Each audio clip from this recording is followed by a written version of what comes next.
Tebogo of Botswana. Season's best of 9.93. Reece Prescott has run sub-10 this season. He can run a bit quicker than that as well. So some of the athletes to look out for here. Maswanganyi in 5 needs to improve from that important performance at the World University Games recently.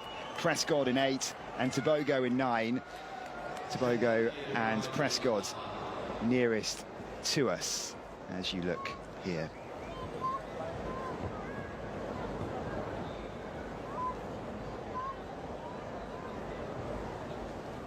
Settled into box for heat 4.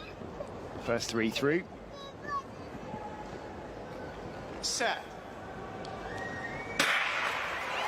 They are away first time, and Prescott has made a fairly decent start, so has Maswanganyi, but here comes Browning through for Australia.